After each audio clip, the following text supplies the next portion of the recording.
ಮೊದಲಿಗೆ CITUನ ಜಿಲ್ಲಾ ಪ್ರಧಾನ ಕಾರ್ಯದರ್ಶಿಗಳಾಗಿರ್ತಕ್ಕಂಥ ಸಿದ್ದಗಂಗಪ್ಪ ಅವರು ಮತ್ತೆ ರೈತ ಅಧ್ಯಕ್ಷರಾಗಿರ್ತಕ್ಕಂಥ MR ಲಕ್ಷ್ಮೀನಾರಾಯಣ ಸರ್ ಅವರು, ಅದೇ ರೀತಿ CITUನ ಅಂಗನವಾಡಿ ತಾಲೂಕು ಪ್ರಧಾನ ಕಾರ್ಯದರ್ಶಿಗಳಾಗಿರ್ತಕ್ಕಂಥ ವೆಂಕಟೇಶ್ ಮಾಮ ಅವರು ಬಂದಿದ್ದಾರೆ. ಅವ್ರಿಗೂ ಸಹ ನಮ್ಮೆಲ್ಲರ ಪರವಾಗಿ ಈ ಒಂದು ಧರಣಿ ಕಾರ್ಯಕ್ರಮಕ್ಕೆ ಸ್ವಾಗತವನ್ನು ಕೋರುತ್ತಿದ್ದೇವೆ. ಅದೇ ರೀತಿ ಅಂಗನವಾಡಿ ತಾಲೂಕು ಅಧ್ಯಕ್ಷರಾಗಿರ್ತಕ್ಕಂಥ ಜಯಮಂಗಳ ಅವರು ಬಂದಿದ್ದಾರೆ. ಅವರಿಗೂ ಸಹ ಸ್ವಾಗತವನ್ನು ಕೋರ್ತಾ ಇದ್ದೇವೆ. ಇಂದು ಗೌರಿಬಿದನೂರು ನಗರದ ಅಂಬೇಡ್ಕರ್ ವೃತ್ತದಲ್ಲಿ CITU ಕಾರ್ಯಕರ್ತರು ಪ್ರತಿಭಟನೆ ಮಾಡಿ ಕೇಂದ್ರ ಸರ್ಕಾರ ತಂದಿರುವ 4 ಕಾರ್ಮಿಕ ವಿರೋಧಿ ಕಾನೂನುಗಳನ್ನು ಹಿಂಪಡೆಯಬೇಕೆಂದು CITU ಜಿಲ್ಲಾ ಪ್ರಧಾನ ಕಾರ್ಯದರ್ಶಿ ಸಿದ್ದಗಂಗಪ್ಪ ಹಾಗೂ ರೈತ ಸಂಘದ ಅಧ್ಯಕ್ಷರಾದ ಲಕ್ಷ್ಮೀನಾರಾಯಣಪ್ಪನವರು ಕೇಂದ್ರ ಸರ್ಕಾರದ ವಿರುದ್ಧ ಆಗ್ರಹ ವ್ಯಕ್ತಪಡಿಸಿದ್ದಾರೆ. ಈ ಸಂದರ್ಭದಲ್ಲಿ ಸಿದ್ದಗಂಗಪ್ಪ, ಲಕ್ಷ್ಮೀನಾರಾಯಣಪ್ಪ, MR ಬಾಬುರೆಡ್ಡಿ, ರಾಮಚಂದ್ರ ರೆಡ್ಡಿ, ರೈತ ಸಂಘದ ಅಧ್ಯಕ್ಷರಾದ ಲೋಕೇಶ್ ಗೌಡ, ವೆಂಕಟಲಕ್ಷ್ಮಮ್ಮ, ಜಯಮಂಗಳ, CG ಗಂಗಪ್ಪ, ರಾಧಮ್ಮ ಹಾಗೂ ಬಿಸಿಯೂಟದ ಕಾರ್ಯಕರ್ತರು ಮತ್ತಿತರರು ಭಾಗವಹಿಸಿದ್ದರು.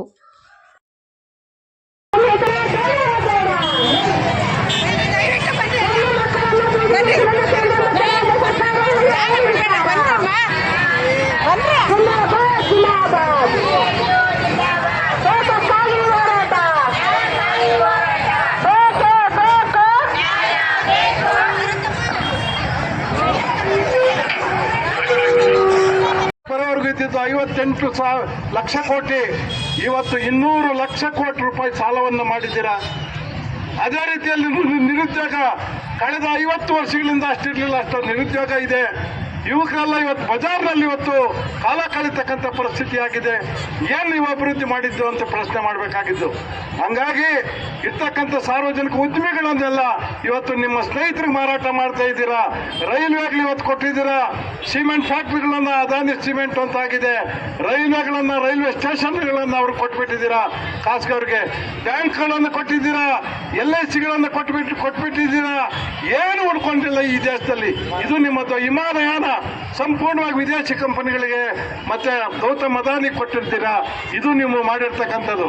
ಹೇಳೋದು ನಾವು ಸ್ವಚ್ಛವಾಗಿರ್ತಕ್ಕಂಥ ಜನ, ಕರಪ್ಷನ್ ಇಲ್ಲ, ಕಾಂಗ್ರೆಸ್ ಸರ್ಕಾರ ಇತ್ತು ಅದು ಭ್ರಷ್ಟಾಚಾರದಲ್ಲಿ ಮುಳುಗಿತ್ತು ಅಂತ. ನಿಮಗಿನ್ನ ಭ್ರಷ್ಟರು ಯಾರು ಇದ್ದಾರೆ ಅಂತ ನಾವು ಕೇಳಬೇಕಾಗಿದೆ. ಎಲ್ಲ ಅದಾನಿಗೂ ಅಂಬಾನಿಗೂ ಕೊಟ್ಟಿರ್ತೀರಾ. ಅವ್ರ ಚುನಾವಣೆಗೆ ಕೋಟ್ಯಾಂತರ ರೂಪಾಯಿ ಹಣ ಸುರಿದು ನಿಮ್ಮ ಪರವಾಗಿ ರಾಜಕಾರಣ ಮಾಡ್ತಾರೆ ಅಥವಾ ಇದು ಏನ್ ಬೇಕಾದ್ರೂ ಮಾಡಿ ಮತ್ತೆ ನಿಮ್ಮನ್ನ ಅಧಿಕಾರಕ್ಕೆ ತರ್ತಕ್ಕಂಥ ಕೆಲಸ ಆಗ್ತಾ ಇದೆ. ಇಷ್ಟು ಬಿಟ್ರೆ ನಿಮ್ಮ ಖಜಾನೆಗಳಲ್ಲಿ RSS ಕಚೇರಿಗಳಲ್ಲಿ ಇವತ್ತು 1000 ಕೋಟಿ ರೂಪಾಯಿ ಲೂಟಿ ಹೊಡೆದಲ್ಲಿ ಬಚ್ಚಿಟ್ಟಿದ್ದೀರಾ. ಅಷ್ಟು ಬಿಟ್ಟರೆ ಈ ದೇಶಕ್ಕೆ ಮಾಡಿರ್ತಕ್ಕಂಥದ್ದೇನು? ಆದ್ರಿಂದ ಈ ಒಂದು ಕಾರ್ಮಿಕ ಸಮಿತಿಗಳೇನಿದೆ ಅದನ್ನು ವಿರೋಧಿಸಿ, ರೈತ ಜಮೀನನ್ನು ಕಿತ್ಕೊಳ್ತಕ್ಕಂಥದ್ದು, ಬೀಜ ಮಸೂದೆ ಕಾಯ್ದೆ, ಇವೇನು ರೈತರ ಕಾನೂನುಗಳನ್ನು ಕಿತ್ಕೊಳ್ತಕ್ಕಂಥ ನಿಮ್ಮ ರೈತ ವಿರೋಧಿ ಧೋರಣೆ. ಅದೇ ರೀತಿಯಲ್ಲಿ ಮಹಾತ್ಮ ಗಾಂಧಿ ಹೆಸರನ್ನ ಆವತ್ತು 1948ರಲ್ಲಿ ನಿಮ್ಮದೇ ಆಗಿರ್ತಕ್ಕಂಥ ನಾಥೂರಾಮ್ ಗುಡ್ಸೆ ಮಹಾತ್ಮ ಗಾಂಧಿಯನ್ನ ಕೊಂದ್ರು. ಈಗ ಈ ವರ್ಷ ಏನಾಗಿದೆ ಅಂತ ಹೇಳಿದ್ರೆ ಒಂದು ಹೆಸರಿತ್ತು ಮಹಾತ್ಮ ಗಾಂಧಿ ರಾಷ್ಟ್ರೀಯ ಉದ್ಯೋಗ ಖಾತ್ರಿ ಅಂತ, ಅದನ್ನು ಕೊಲೆ ಮಾಡಿ ಇವತ್ತು ರಾಮ್ಜಿ ಅಂತ ಹೆಸರಿಟ್ಟಿದ್ದಾರೆ. ಯಾವ ರಾಮ್ಜಿ ಅಂತ ನನಗೆ ಗೊತ್ತಿಲ್ಲ, ಬಹುಶಃ ನಾಥೂರಾಮೇನೆ ಇರ್ಬೋದು ಅಂತ ಕಾಣುತ್ತೆ. ಆ ರೀತಿಯಲ್ಲಿ ನೀವು ಮಾಡಿದ್ದೀರ. ಬಿಟ್ರೆ ನೀವೇನು ಮಾಡಿರ್ತಕ್ಕಂಥವು ಅಂದ್ರೆ ಈ ದೇಶದ ಏನು ರಾಷ್ಟ್ರಧ್ವಜದ ಬಗ್ಗೆ ನಿಮ್ಮ ನಂಬಿಕೆ ಇಲ್ಲ. ರಾಷ್ಟ್ರಧ್ವಜ ಬೇಕಾಗಿಲ್ಲ, ಮಹಾತ್ಮ ಗಾಂಧಿ ಬೇಕಾಗಿಲ್ಲ, ಈ ದೇಶದ ಸಂವಿಧಾನ ಬೇಕಾಗಿಲ್ಲ. ಎಲ್ಲ ನಿಮ್ಮ ಪರವಾಗಿರ್ತಕ್ಕಂಥ ಏನು ಶ್ರೇಣೀಕೃತ ಸಮಾಜ, ಸನಾತನ ಧರ್ಮ, ಸನಾತನ ಸಂಸ್ಕೃತಿ ಬೇಕು. ಸನಾತನ ಸಂಸ್ಕೃತಿ ಅಂದ್ರೆ ಮೌಢ್ಯದಲ್ಲಿ ಮುಳುಗಬೇಕು, ಕೆಳಗಿರ್ತಕ್ಕಂಥ ಕೆಳಗೆ ಇರಬೇಕು, ಮೇಲಿರ್ತಕ್ಕಂಥ ಮಂತ್ರಿಗಳು ಹೇಳ್ಕೊಂಡಿರೋ ಮಂತ್ರನೇ ಹೇಳಬೇಕು, ಉಳುವನು ಉಳಿತಾನೆ ಇರಬೇಕು ಅಂತಕ್ಕಂಥ ನಿಮ್ಮ ಸಿದ್ಧಾಂತ ಈ ದೇಶದ ಜನತೆ ವಿರೋಧಿ ಸಿದ್ಧಾಂತ. ಆದ್ರಿಂದ ಈ ಎಲ್ಲ 4 ವಿಚಾರಗಳ ಬಗ್ಗೆ ಇವತ್ತು ಅಖಿಲ ಭಾರತ ಮಟ್ಟದಲ್ಲಿ ಹೋರಾಟ ಮಾಡ್ತಾ ಇದ್ದೀವಿ. ಈ ಹೋರಾಟದ ಇವತ್ತು ಕೇವಲ ಹೋರಾಟವಾಗಲ್ಲ, ಮುಂದಿನ ದಿನಗಳಲ್ಲಿ ಇಡೀ ದೇಶ ನೀವು ಇದೇ ರೀತಿಯನ್ನ ಅನುಸರಣೆ ಮಾಡಿದ್ರೆ ಇಡೀ ದೇಶ ಮುಗಿಲತ್ತು ನಿಮ್ಮ ವಿರುದ್ಧವಾಗಿ ಬೀದಿಗಿಳಿತಕ್ಕಂಥ ಕಾಲ ಬರುತ್ತೆ ಅಂತೇಳಿ ಸರ್ಕಾರಕ್ಕೆ ಎಚ್ಚರಿಕೆ ಕೊಡ್ತಾ ಈ ಒಂದು ಸಂದರ್ಭದಲ್ಲಿ ಮಾತಾಡಲಿಕ್ಕೆ ಅವಕಾಶ ಮಾಡಿಕೊಟ್ಟಿರ್ತಕ್ಕಂಥ ತಮ್ಮೆಲ್ಲರಿಗೂ ಒಂದ್ಸಲ ನನ್ನ ಮಾತು ಮುಕ್ತಾಯ ಮಾಡ್ತಾ ಇದ್ದೀನಿ. ಈಗ ರೈತ ಇವತ್ತು ಅವ್ರಿಗೆ ಬರ್ತೀವಿ ಅಂತ ಹೇಳಿದ್ರೆ ಭೂಮಿ ಕೊಡ್ತೀರಾ, ಉಚಿತವಾದ ನೀರು ಕೊಡ್ತೀರಾ, ಕರೆಂಟ್ ಕೊಡ್ತೀರಾ, ಅದೇ ರೀತಿಯಲ್ಲಿ ಅಗ್ಗದ ದರದಲ್ಲಿ ಇವತ್ತು ಲೇಬರ್ ಅನ್ನ ಕೊಡ್ತೀರಾ, ಕಾರ್ಮಿಕರನ್ನು ಕೊಡ್ತೀವಿ, ಅದರಿಂದ ಬನ್ರಿ ಅಂತ ಹೇಳ್ತಾ ಇದ್ದೀರಾ. 15-20 ಸಾವಿರ ರೂಪಾಯಿಗೆ ಇವತ್ತು ಕಾರ್ಮಿಕರನ್ನು ದುಡಿಸ್ಕೊಂತ ಇದ್ದೀರಿ. ಅದೇ ಜಪಾನ್ನಲ್ಲಿ ಹೋದ್ರೆ 1 ಗಂಟೆಗೆ 600 ರೂಪಾಯಿ ದುಡ್ಡು ಕೊಡಬೇಕಾಗುತ್ತೆ. ಕನಿಷ್ಠ 8 ಗಂಟೆ ಕೆಲಸ ಮಾಡಿದ್ರೆ ಇವತ್ತು ದಿನಕ್ಕೆ ಕನಿಷ್ಠಕ್ಕೆ 7ರಿಂದ 8ರಿಂದ 10 ಸಾವಿರ ರೂಪಾಯಿ ಅನ್ಸ್ಕಿಲ್ಡ್ ಲೇಬರ್ ಕೊಡಬೇಕಾಗುತ್ತೆ. ಸ್ಕಿಲ್ಡ್ ಲೇಬರ್ಗೆ ಒಂದು ದಿನಕ್ಕೆ 10 ಸಾವಿರ ರೂಪಾಯಿ ಮೇಲೆ ಕೊಡಬೇಕಾಗುತ್ತೆ. ಆದರೆ ನಮ್ಮ ಭಾರತ ದೇಶದಲ್ಲಿರ್ತಕ್ಕಂಥ ಜನರು ಏನು ಯುವಕರಿದ್ದಾರೆ, ಕೇವಲ ಇವತ್ತು ತಿಂಗಳಿಗೆ 15 ಸಾವಿರ, 18 ಸಾವಿರ, 20 ಸಾವಿರಕ್ಕೆ ದುಡಿಸ್ಕೊಳ್ಳಿಕ್ಕೆ ನೀವು ಅಗ್ರಿಮೆಂಟ್ ಮಾಡ್ತೀರಾ. ಆ ಅಗ್ರಿಮೆಂಟ್ ಮಾಡ್ತಕ್ಕಂಥ ಸಂದರ್ಭದಲ್ಲಿ ಅವ್ರು ಹೇಳ್ತಾರೆ ನಿಮ್ಮ ಕಾರ್ಮಿಕ ಕಾನೂನುಗಳು ಭಾರಿ ಬಿಗಿಯಾಗಿದೆ ಅಂತ ಹೇಳಿದಾಗ ಆ ಕಾನೂನುಗಳನ್ನೆಲ್ಲ ತೆಗೆದಾಕಿ ನಾವು ಸಮಿತಿಗಳು ಮಾಡ್ತೀವಿ, ನಿಮ್ಮ ಪರವಾಗಿ ನಿಲ್ತೀವಿ ಅಂತ ಬಂದು ಇವತ್ತು ಹೇಳ್ತಾ ಇದ್ದೀರಾ. ನರೇಂದ್ರ ಮೋದಿ ಅವ್ರಿಗೆ ಕೇಳಬೇಕಾಗಿದೆ, ಅವರ ಸ್ನೇಹಿತರಾಗಿರ್ತಕ್ಕಂಥ ಗೌತಮ್ ಅದಾನಿಗೆ ಬಿಹಾರ್ನಲ್ಲಿ, ಉತ್ತರಾಖಂಡದಲ್ಲಿ ಎಲ್ಲ ಕಡೆನೂ ಜಮೀನು ಕೊಟ್ರಿ, ಯಾವ ರೀತಿ ಕೊಟ್ರಿ?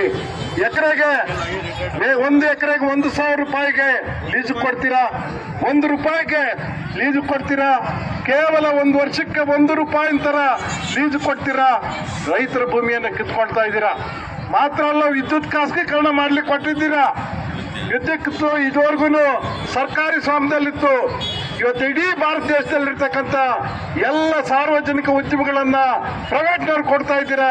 ನಿಮ್ಮ ಸ್ನೇಹಿತರಾಗಿರ್ತಕ್ಕಂಥ ಗೌತಮ್ ಅದಾನಿ ಕೊಡ್ತಾ ಇದ್ದೀರಾ, ಅಂಬಾನಿ ಕೊಡ್ತಾ ಇದ್ದೀರಾ, ಇಡೀ ಭೂಮಿಯನ್ನ ಕಿತ್ಕೊಳ್ತಾ ಇದ್ದೀರಾ, ಇಡೀ ಸಾರ್ವಜನಿಕ ಉದ್ಯಮಗಳನ್ನ ಇವ್ರಿಗೆ ಕೊಡ್ತಾ ಇದ್ದೀರಾ, ಮಾರಾಟ ಮಾಡ್ತಾ ಇದ್ದೀರಾ. ಏನು ನೀವು ಮಾಡಿರ್ತಕ್ಕಂಥ ಸಾಧನೆ? ನರೇಂದ್ರ ಮೋದಿ ಅವರು ಈಗ 14 ವರ್ಷದಿಂದ ಪ್ರಧಾನಮಂತ್ರಿ ಆಗಿದ್ದಾರೆ. ಅವ್ರ ಸಾಧನೆ ಏನು? ಭಾರಿ ಅಭಿವೃದ್ಧಿ ಆಗ್ತಾ ಇದೆ, ವೇಗವಾಗಿ ಹರಿತಾ ಇದೆ ಅಂತ ಹೇಳ್ತಾ ಇದ್ದೀರಾ. ಏನಾಗ್ತಾ ಇದೆ ಅಭಿವೃದ್ಧಿ? ಯಾವ್ದಾದ್ರು ಸಾರ್ವಜನಿಕ ಉದ್ದಿಮೆ ಆಯ್ತಾ? ದೊಡ್ಡ ಕಂಪನಿ ಕಾರ್ಖಾನೆಗಳಾಯ್ತಾ? ಉದ್ಯೋಗ ಸೃಷ್ಟಿ ಆಯ್ತಾ? ನೀವು ನಿರುದ್ಯೋಗವನ್ನು ಓಡಿಸಿದ್ದೀರಾ ಅಥವಾ ಕನಿಷ್ಠ ಜೀವನ ಮಾಡ್ಲಿಕ್ಕೆ ಆಗಿದೆಯಾ ಅಂದ್ರೆ ಏನೂ ಇಲ್ಲ. ನೀವೇ ಹೇಳ್ತಕ್ಕಂಥ ಪ್ರಕಾರವಾಗಿ ನಿಮ್ಮ ಸರ್ಕಾರ ಬಂದಾಗ 60 ರೂಪಾಯಿ $1 ಇದ್ದಿದ್ದು ಇವತ್ತು 92 ರೂಪಾಯಿ ಆಗಿದೆ. ಇವತ್ತು ಈ ದೇಶದಲ್ಲಿರ್ತಕ್ಕಂಥ ಸಾಲ ನೋಡ್ತಾ ಇದ್ದೀವಿ. దేవుడు చేసిన మనుషుల్లారా, మనుషులు చేసిన దేవుళ్ళారా, ಈ ಮನುಷ್ಯಗಳೆಲ್ಲ ನೋಡ್ಕೊಂಡು ದೇವರನ್ನು ಸೃಷ್ಟಿ ಮಾಡ್ತಾ ಇದ್ದಾರೆ. ನಮ್ಮ ದುಃಖ, ದುಮ್ಮಾನ, ಹಸಿವು, ನಿರುದ್ಯೋಗ, ಅನಕ್ಷರಸ್ಥತೆ, ಸರಿಯಾದಂತ ಆಸ್ಪತ್ರೆಗಳಲ್ಲಿ ಸರಿಯಾದ ಚಿಕಿತ್ಸೆ ಇಲ್ಲದೆ ಇರೋದು, ಇವೆಲ್ಲ ಪರಿಹಾರ ಕಂಡುಹಿಡಿಯುವ ಮೊದಲು ನೋಡಿ, ದೇವ್ರು ನೋಡಿ, ಕುಂಭಮೇಳಕ್ಕೆ ಹೋಗಿ ಸ್ನಾನ ಮಾಡಿ ಓಂ ನಮ ಶಿವಾಯ, ಜೈ ಶ್ರೀರಾಮ್ ಆಗುತ್ತಾ? ನಮ್ಮ ಅಭಿವೃದ್ಧಿ ಆಗುತ್ತಾ? ನಮ್ಮ ಹಸಿವು ನೀಗುತ್ತಾ? ನಮ್ಮ ಮಕ್ಕಳು ಮುಂದೆ ಹೋಗ್ತಾರ, ಸಂಪಾದನೆ ಮಾಡ್ತಾರ? ನಮ್ಮ ಮಕ್ಕಳಿಗೆ ಉದ್ಯೋಗ ಸಿಕ್ಕುತ್ತಾ? ಕಾರ್ಮಿಕನಿಗೆ ಕನಿಷ್ಠ ವೇತನ ಸಿಕ್ಕುತ್ತಾ? ಅವನ ಜೀವನದಲ್ಲಿ ಭದ್ರತೆ ಸಿಕ್ಕುತ್ತಾ? ಈ ಮೂಲಭೂತವಾದ ಅಂಶಗಳನ್ನ ಮನುಷ್ಯನಿಗೆ ಬದುಕಕ್ಕೆ ಬೇಕಾಗಿರತಕ್ಕಂತ ಏನು ಈ ಸಮಸ್ಯೆಗಳನ್ನ ನೀಗಿಸುವಂತ ಸರ್ಕಾರಗಳು ಬೇಕು. ಅದು ಕಾರ್ಮಿಕ ರೈತರ ಸರ್ಕಾರ ಬೇಕು ಅಂತ ಆಲೋಚನೆಯ ವ್ಯಕ್ತಿಗಳು ನಮ್ಮ ನಾಯಕತ್ವವನ್ನು ವಹಿಸಬೇಕು. ಅವ್ರು ಹೇಳ್ದಂಗೆ ಇಂಡಿಯಾ ದೇಶದಲ್ಲಿ ಮೋದಿ ಇರೋದಕ್ಕಿಂತ ಬೇರೆ ದೇಶಗಳಲ್ಲಿ ಸಂಚಾರ ಮಾಡೋದೇ ವಿಶೇಷವಾಗಿ ನಾವು ನೋಡ್ತಾ ಇದ್ದೀವಿ. ಏನು ಕಾರ್ಪೊರೇಟ್ಗಳು, ಏನು ವೈಭವೀಕರಣ, ನಮ್ಮೆಲ್ಲ ಫಲವತ್ತಾದ ಭೂಮಿಗಳು, ನಮ್ಮ ಜಲಮೂಲಗಳು ಎಲ್ಲವನ್ನೂ ಕಾರ್ಪೊರೇಟೀಕರಣ. ಯಾರೋ ಕುತ್ಕೊಂತಾರೆ ಅಧಿಕಾರಿಗಳು, ಕೊಡು ಅವನಿಗೆ ಲೀಸು ಅಂತಾರೆ, ಬೆಟ್ಟನ ಕೊಡು, ಲೀಸು ಆ ಭೂಮಿನ ಕೊಡು, ಆ ಪ್ರದೇಶವನ್ನ ಅಂತಾರೆ. ಈ ತರ ಅವರಿಗೆ ಇಷ್ಟಾನುಸಾರ, ಅವರಿಗೆ ಸಾಮಾನ್ಯ ಮನುಷ್ಯನ ಬದುಕಿನ ಬಗ್ಗೆ ಲವಲೇಶವೂ ಕಿಂಚಿತ್ ತಿನ್ನತಕ್ಕಂತ ಈ ಆಡಳಿತ ವರ್ಗ ಆಗಿರ್ಬೋದು, ರಾಜಕೀಯ ವರ್ಗ ಆಗಿರ್ಬೋದು, ಮೋದಿಯಂತಹ ಸನಾತನ ಧರ್ಮ ವ್ಯಕ್ತಿ ಆಗಿರ್ಬೋದು, ನಿಜವಾಗ್ಲೂ ನಮ್ಮ ದೇಶದ ಪುರೋಗತಿಗೆ ಇವರೆಲ್ಲರೂ ಸಹಕಾರ ಆಗೋದೇ ಇಲ್ಲ. ನಮ್ಮ ಭೂಮಿಗಳನ್ನು ಕೇವಲ 1 ರೂಪಾಯಿಗೆ ಲೀಸು ಎಲ್ಲಾದರೂ ನೋಡಿದ್ದೀರಾ? ಇಲ್ಲಿ ಸೃಷ್ಟಿ ಮಾಡಿ ಸಾಮಾನ್ಯ ಮನುಷ್ಯನನ್ನ ಮೇಲಕ್ಕೆ ತರುವಂತ ಕಾರ್ಯಕ್ರಮ ತಗೊಬನ್ನಿ. ಏನು ಇವತ್ತು ದಿವಸ ನರೇಗಾ ಸ್ಕೀಮ್ನಲ್ಲಿ ಇವತ್ತು ದಿವಸ ಎಲ್ಲ ವ್ಯವಸ್ಥೆಯನ್ನ ಕೇಂದ್ರ ಸರ್ಕಾರವೇ ಭರಿಸ್ತಾ ಇತ್ತು. ಇವಾಗ ಸ್ಟೇಟ್ 40% ಅಂತೆ, ಸೆಂಟ್ರಲ್ 60% ಅಂತೆ. ಸ್ಟೇಟ್ ಕೊಡೋದು ನೋಡ್ತಾ ಇದ್ದೀವಿ, 40% ಇವ್ರು ಕೊಡೋದಿಲ್ಲ, 60% ಅವ್ರು ಕೊಡೋದಿಲ್ಲ, ನಮ್ಗೆ ಉದ್ಯೋಗಗಳು ಕೊಡೋದಿಲ್ಲ. ಇದಕ್ಕೆ ಏನೋ ಒಂದು ಸಾಕು. ಇಂತಹ ಒಂದು ವಿಚಾರಗಳನ್ನ ನಮ್ಮ ವಿಚಾರ ವೇದಿಕೆಗಳಲ್ಲಿ ಚರ್ಚೆ ಮಾಡಿ ಸಾಮಾನ್ಯ ಜನಗಳ ಜೊತೆಗೆ ವಿಚಾರ ವಿನಿಮಯ ಮಾಡಿಕೊಂಡು ಅವರ ಅಭಿಪ್ರಾಯವನ್ನು ಸಂಗ್ರಹ ಮಾಡಿಕೊಂಡು ನೀವು ಪಾರ್ಲಿಮೆಂಟ್ನಲ್ಲಿ ಅದನ್ನು ಪಾಸ್ ಮಾಡಬೇಕೇ ಹೊರತು ನೀವು ರಾತ್ರಿ ದಂತ ಗೋಪುರಗಳಲ್ಲಿ ನಿಮ್ಮ ಇಷ್ಟಾನುಸಾರ ನೀವು ಕಾಯ್ದೆಗಳನ್ನು ರಚನೆ ಮಾಡಿಕೊಂಡು ಪಾಸ್ ಮಾಡೋದು ಅಂದ್ರೆ ಇದು ಎಲ್ಲಾ ಜನ ವಿರೋಧಿ. ಈ ಒಂದು ಸರ್ಕಾರಕ್ಕೆ ಧಿಕ್ಕಾರ ಹೇಳ್ತಾ ಯಾವುದೇ ಕಾರಣಕ್ಕೂ ಮುಂದಿನ ದಿನಗಳಲ್ಲಿ ಇವ್ರನ್ನ ನಾವು ಮುಂದಕ್ಕೆ ಆರಿಸ್ಕೂಡ್ದು, ಇವ್ರನ್ನ ನಾವು ಮಟ್ಟ ಹಾಕ್ಬೇಕು ಅಂತ ಹೇಳ್ತಾ ಎಲ್ರಿಗೂ ಒಂದಿಸ್ತೀನಿ. ಜೈ ಹಿಂದ್, ಜೈ ಕರ್ನಾಟಕ. ಲಕ್ಷ್ಮಣಪ್ಪರಿಗೆ ಧನ್ಯವಾದಗಳು. ಈಗ ದಲಿತ ಮುಖಂಡರಾಗಿರ್ತಕ್ಕಂಥ ಎಲ್ಲ ಕಾರ್ಮಿಕ ವರ್ಗದ ಜನ ಬೀದಿಗಿಳಿದು ಹೋರಾಟ ಮಾಡ್ತಾ ಇದ್ದಾರೆ. ಏನು ಕೇಂದ್ರ ಸರ್ಕಾರ ಅಧಿಕಾರಕ್ಕೆ ಬಂದ ನಂತರ ಏನು ಅವರಿಗೆ ಚಾತುರ್ವರ್ಣ ಸಿದ್ಧಾಂತವನ್ನ ಮತ್ತೆ ಜಾರಿ ಮಾಡಬೇಕನ್ನೋ ಒಂದೇ ಉದ್ದೇಶ ಇಟ್ಕೊಂಡು ಈ ತರದ ಬಡವರ, ಕಾರ್ಮಿಕರ, ರೈತರಿಗೆ ಏನು ಅನುಕೂಲ ಆಗ್ತಾ ಇತ್ತು ಅಂತ ಕಾನೂನುಗಳನ್ನ ತೆಗೆದು ಇವತ್ತು ಕಾರ್ಮಿಕ ರೈತ ವಿರೋಧಿ ನೀತಿಯನ್ನ ಜಾರಿಗೆ ತರ್ತಾ ಇದ್ದಾರೆ. ಇದಿಷ್ಟೇ ಅಲ್ಲದೆ ಈಗ ಮತ್ತೊಂದು SIR ಅಂತ ಒಂದು ಕಾನೂನನ್ನ ಜಾರಿಗೆ ತಂದಿದ್ದಾರೆ. ಏನು SIR ಅಂದ್ರೆ ಮತಗಟ್ಟೆ ಪರಿಷ್ಕರಣಾ ಸಮಿತಿ ಅಂತೇನೋ ಮಾಡಿದ್ದಾರೆ. ಮತಗಟ್ಟೆ ಅಂದ್ರೆ ಈಗ 2002ರಲ್ಲಿ ನೀವು ಜೀವಂತವಾಗಿದ್ದೀರಾ, ನಿಮ್ಮ ಜಾತಿ ಸರ್ಟಿಫಿಕೇಟ್ ಬೇಕಾ, ನಿಮ್ಮ ಹುಟ್ಟಿದ ಸರ್ಟಿಫಿಕೇಟ್ ಬೇಕಾ ಅಂತ ಕೇಳ್ತಾ ಇದ್ದಾರೆ. ಎಲ್ಲ ಕೂಡ ಪರಿಷ್ಕರಣೆ ಆಗ್ತಾ ಇದೆ. ಇಡೀ ದೇಶದಲ್ಲಿ ಎಲ್ಲ ರಾಜ್ಯಗಳಲ್ಲಿ ಕೂಡ ಈ ಮತಪಟ್ಟಿ ಪರಿಷ್ಕರಣೆ ಆಗ್ತಾ ಇದೆ. ಆದರೆ ಇವತ್ತು ಸಾವಿರಾರು ಮಂದಿ, ಲಕ್ಷಾಂತರ ಮಂದಿ ಅವರು ಕೇಳುವಂತ ದಾಖಲೆಗಳು ಇರದೇ ಇರ್ತಕ್ಕಂಥ ಪರಿಸ್ಥಿತಿ ನಮ್ಮ ಎದುರುಗಡೆ ಇದೆ. ಇದರಿಂದ ಲಕ್ಷಾಂತರ ಮತದಾರರು ನಮ್ಮ ಪ್ರಜಾಪ್ರಭುತ್ವ ವ್ಯವಸ್ಥೆಯಿಂದ ದೂರ ಆಗುವಂತ ಸಾಧ್ಯತೆಗಳು ಹೆಚ್ಚಾಗಿದ್ದಾವೆ. ಇಂಥ ಕರಾಳ ಕಾನೂನುಗಳನ್ನು ತಂದಿರುವಂತ ಈ ಕೇಂದ್ರ ಸರ್ಕಾರಕ್ಕೆ ನಾವೆಲ್ಲ ಕೂಡ ಧಿಕ್ಕಾರ ಹೇಳಬೇಕಾಗಿದೆ, ಖಂಡಿಸಬೇಕಾಗಿದೆ.